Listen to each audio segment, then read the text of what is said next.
Olá! Hoje a gente vai mergulhar em um dos capítulos mais, cinematográficos e francamente malucos da Bíblia. Josué, capítulo 10.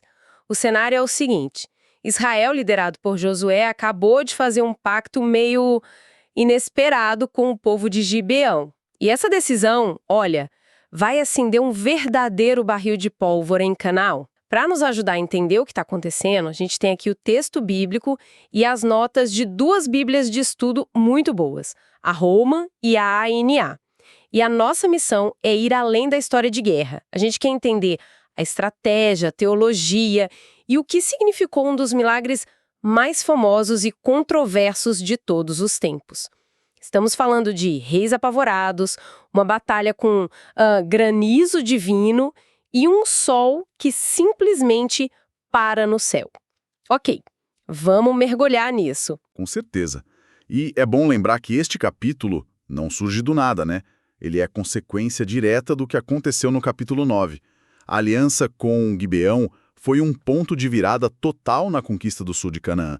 Ela basicamente rachou a frente unida dos reis cananeus e forçou todo mundo a tomar um lado.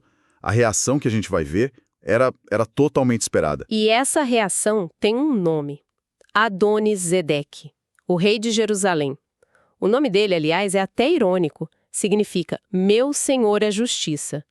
O texto diz que quando ele soube do acordo, ele temeu muito. Mas por que tanto medo de uma única aliança? Porque não era uma aliança qualquer. Gibeão não era uma vila, sabe? O texto deixa claro que era uma cidade grande, maior do que Ai, e todos seus homens eram valentes. Pensa na geopolítica da coisa. Jerusalém ficava nas montanhas, Gibeão também. Ter Israel, essa força militar em ascensão, com uma base aliada tão poderosa e estratégica bem ali, no meio do seu território, era um pesadelo. Ah, então essa aliança não foi só um tratado de paz, foi quase uma jogada de xadrez dos gibeonitas e um desastre para os outros reis. Exato. Para o Adoni-Zedeque, foi como acordar e descobrir que o inimigo montou uma base de operações VIP no seu quintal. O medo dele não era paranoia, era puro cálculo estratégico.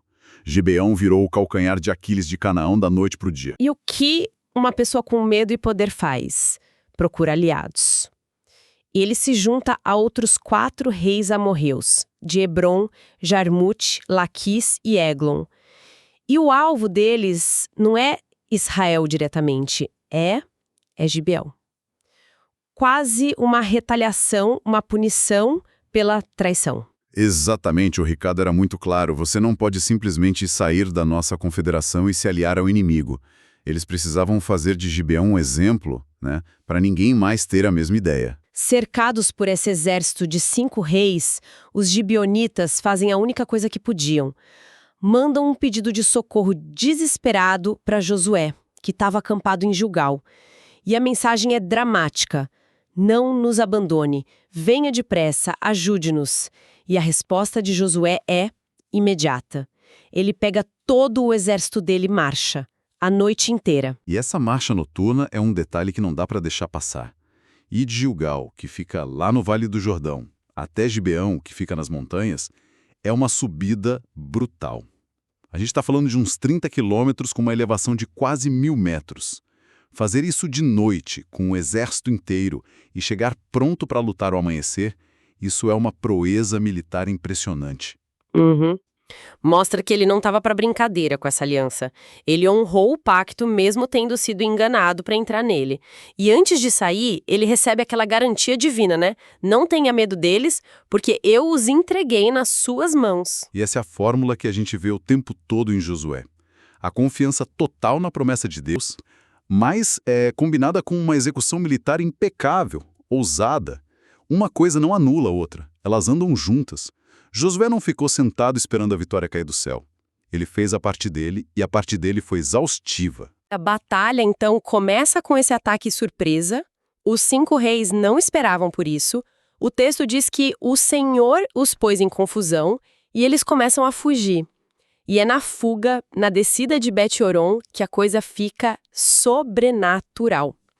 Primeiro, Deus lança sobre eles grandes pedras do céu. Basicamente uma chuva de granizo de proporções épicas. É a primeira intervenção divina direta na batalha. E não é um detalhe menor, não. Não mesmo. O texto faz questão de dizer que foram mais os que morreram pela chuva de pedras do que os que foram mortos à espada pelos filhos de Israel. Ou seja, a artilharia de Deus foi mais eficiente que o exército de Josué. O que, teologicamente, reforça a ideia de que a vitória pertence a Deus, né? Israel é um instrumento, mas o poder verdadeiro vem de cima. É uma forma de manter a humildade do exército vitorioso. Ok, a chuva de pedras já seria uma história, entanto. Mas aí o texto chega num ponto que simplesmente desafia a lógica. No meio da perseguição, Josué olha para o céu e grita: Sol, detenha-se em Gibeão, e você, lua, no vale de Aijalon. E a narrativa diz que funcionou. O sol se deteve e a lua parou, por quase um dia inteiro. Como a gente sequer começa a interpretar uma passagem como essa? É para ser lido ao pé da letra? Essa pergunta de $1 milhão. E as bíblias de estudo que a gente está usando mostram que existem basicamente 3 grandes linhas de interpretação. A primeira é a leitura mais literal. A rotação da Terra diminuiu ou parou. Ponto. Do ponto de vista científico, isso causaria cataclismas globais. Mas, claro, dentro de uma visão de milagre, tudo é possível. Certo. Essa é a opção mais radical. E a segunda? A segunda sugere um fenômeno natural extraordinário, que foi interpretado como um ato divino. Poderia ser um evento óptico, tipo uma refração de luz na atmosfera, que prolongou a luz do dia, sabe? Ou talvez a passagem de um cometa, uma chuva de meteoros que iluminou o céu. Algo que os combatentes perceberam como tempo extra. E a terceira, que parece ser a mais comum hoje entre os estudiosos? É a interpretação poética ou fenomenológica. A linguagem é a de quem está no campo de batalha. Para eles, a sensação foi de que o dia não acabou, que eles tiveram todo o tempo do mundo para garantir a vitória. O texto estaria usando uma linguagem épica, poética, para descrever a magnitude do que Deus fez. E vale lembrar que o próprio texto cita outra fonte, o Livro dos Justos, que provavelmente era uma coletânea de poemas heróicos.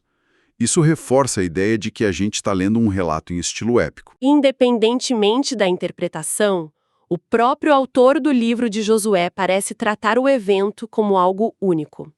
Ele finaliza dizendo: Não houve dia semelhante a este, nem antes nem depois dele, tendo o Senhor atendido à voz de um homem. Exato. O ponto central da narrativa não é a mecânica celestial, mas a relação entre Deus e Josué.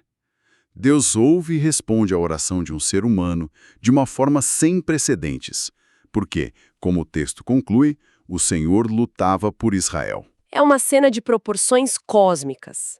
Mas em meio a todo esse caos sobrenatural, a história volta para o chão, para a poeira da batalha.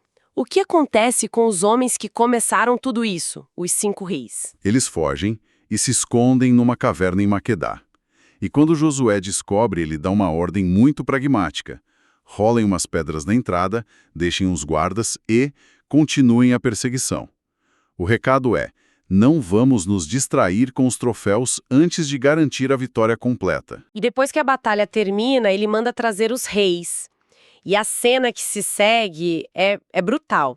Josué chama seus comandantes e manda eles literalmente pisarem no pescoço dos reis. Pra gente, hoje, isso soa como uma crueldade desnecessária, sabe? Um ato de humilhação sádico. Era só isso ou tinha um significado mais profundo naquela cultura? Tinha um significado enorme e muito específico. Esse gesto era um ritual visual comum no Antigo Oriente Próximo. A gente vê isso em monumentos da época. Pisar no pescoço do inimigo derrotado era a representação máxima de subjugação total. Significava: seu reino, seu poder, sua autoridade, tudo está agora debaixo dos meus pés. Era um ato político e simbólico, não só de crueldade pessoal. E Josué usa esse momento para dar uma lição para o exército dele, certo? Sim, ele transforma o ato num momento de ensino. Ele diz aos seus homens: não temam, sejam fortes e corajosas, porque é assim que o Senhor fará com todos os seus inimigos. Era uma forma de dizer: vejam este símbolo. O poder que derrotou estes reis é o mesmo que estará com vocês nas próximas batalhas.